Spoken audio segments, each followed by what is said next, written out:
हनुमान जी की विस्तृत कथा। अयोध्या के राजा दशरथ के पुत्र श्री राम माता सीता और लक्ष्मण के साथ वनवास में थे। वन का जीवन कठिन था, पर श्री राम के चरण जहाँ पड़ते वहाँ शांति और धर्म का प्रकाश फैल जाता। एक दिन राक्षस राज रावण ने छल से माता सीता का हरण कर लिया और उन्हें लंका ले गया। सीता वियोग में श्री राम अत्यंत व्याकुल हो उठे। वे वन वन भटकते हुए सीता की खोज में निकल पड़े। इसी यात्रा में उनकी भेंट वानर राज सुग्रीव से हुई। सुग्रीव अपने भाई बाली के अत्याचार से पीड़ित था।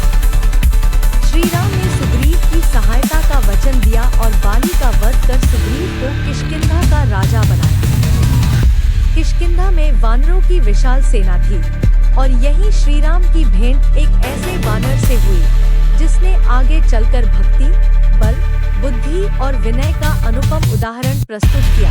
वे थे पवन पुत्र हनुमान। हनुमान जी जन्म से ही अद्भुत थे। वे पवन देव के पुत्र थे और बचपन से ही असाधारण शक्ति के स्वामी थे। किंतु उनकी सबसे बड़ी विशेषता उनकी भक्ति थी। वे स्वयं को कुछ नहीं, केवल श्री राम का दास मानते थे। जब हनुमान जी ने पहली बार श्री राम को देखा तो उनके हृदय में ऐसी भक्ति जगी कि वे जीवन भर राम नाम में लीन हो गए। सीता की खोज के लिए सुग्रीव ने वानर सेना को 4 दिशाओं में भेजा। दक्षिण दिशा की जिम्मेदारी अंगद, जामवंत और हनुमान जी को मिली। खोज करते करते वे समुद्र के तट पर पहुंचे। वहां पता चला कि सीता लंका में है, पर समुद्र अत्यंत विशाल था। कोई भी वानर उसे पार करने का साहस नहीं कर पा रहा था। तभी जामवंत जी ने हनुमान जी को उनके बल और सामर्थ्य की याद दिलाई। हनुमान जी ने श्री राम का स्मरण किया और उनका शरीर विशाल हो गया। वे पर्वत के समान दिखने लगे। उन्होंने विनम्रता से श्री राम का नाम लिया और समुद्र पार करने का संकल्प किया। हनुमान जी ने समुद्र तट से आकाश में छलांग लगाई।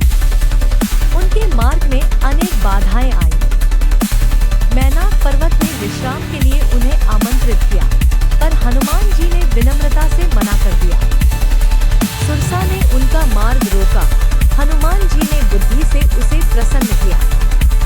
सिंहिका ने उनकी छाया पकड़ने का प्रयास किया, पर हनुमान जी ने उसे परास्त कर दिया। अंततः वे लंका पहुंचे। लंका में प्रवेश करते ही उन्होंने अपने शरीर को छोटा कर दिया। रात्रि के समय वे अशोक वाटिका पहुंचे, जहां माता सीता दुखी अवस्था में बैठी थी। रावण उन्हें डराने धमकाने आता था, पर सीता जी श्री राम के नाम में अटल विश्वास रखती थी। हनुमान जी ने वृक्ष पर बैठकर धीरे धीरे राम कथा गानी शुरू की। सीता जी चकित हो गई। तब हनुमान जी ने स्वयं को रामदूत बताया और श्री राम की अंगूठी उन्हें दी। अंगूठी देखते ही सीता जी की आंखों से आंसू बह निकले। हनुमान जी ने सीता जी को आश्वासन दिया कि श्री राम शीघ्र ही उन्हें मुक्त कराएंगे। सीता जी ने अपनी चूड़ामणि हनुमान जी को दी, ताकि वह श्री राम तक उनका संदेश पहुंचा सके। इसके बाद हनुमान जी ने लंका में अपनी शक्ति का प्रदर्शन किया। उन्होंने अशोक वाटिका उजाड़ दी और अनेक राक्षसों को परास्त किया। अंततः मेघनाद ने उन्हें ब्रह्मास्त्र से बांध लिया। हनुमान जी जानते थे कि ब्रह्मास्त्र का सम्मान करना चाहिए, इसलिए वे बंध गए।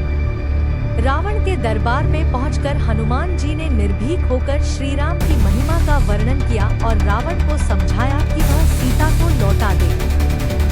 रावण क्रोधित हो गया और हनुमान जी की पूंछ में आग लगवाने का आदेश दिया। हनुमान जी की पूंछ में आग लगाई गई, पर वह आग लंका के लिए विनाश बन गई। हनुमान जी ने पूरी लंका जला दी, पर जहां माता सीता थी वहां अग्नि का एक कण भी नहीं पहुंचा। इसके बाद हनुमान जी समुद्र पार कर वापस श्री राम के पास पहुंचे और सीता जी का समाचार दिया। श्री राम अत्यंत प्रसन्न हुए और हनुमान जी को हृदय से लगा लिया। इसके बाद लंका पर चढ़ाई हुई। युद्ध भयंकर था। लक्ष्मण मूर्छित हो गए। तब हनुमान जी संजीवनी बूटी लाने हिमालय गए। पर्वत पहचान न पाने पर वे पूरा पर्वत ही उठा लाए। उनकी इस सेवा से लक्ष्मण पुनः जीवित हो उठे। अंततः रावण का वध हुआ और माता सीता मुक्त हुई। श्री राम, सीता और लक्ष्मण अयोध्या लौटे। अयोध्या में दीपों की पंक्तियां सजी और रामराज्य की स्थापना हुई। हनुमान जी ने कभी किसी पुरस्कार की इच्छा नहीं की। उन्होंने केवल इतना मांगा कि वे सदा श्री राम की भक्ति में लीन रहें। श्री राम ने उन्हें अमरत्व का वरदान दिया। आज भी हनुमान जी भक्तों की रक्षा करते हैं, संकट हरते हैं और राम नाम का जाप करते हैं। यह कथा हमें सिखाती है कि सच्ची भक्ति में अहंकार नहीं होता, सेवा ही सबसे बड़ा धर्म है और राम नाम में असीम शक्ति है। हनुमान जी का जीवन साहस, समर्पण और निस्वार्थ भक्ति का अनंत उदाहरण है।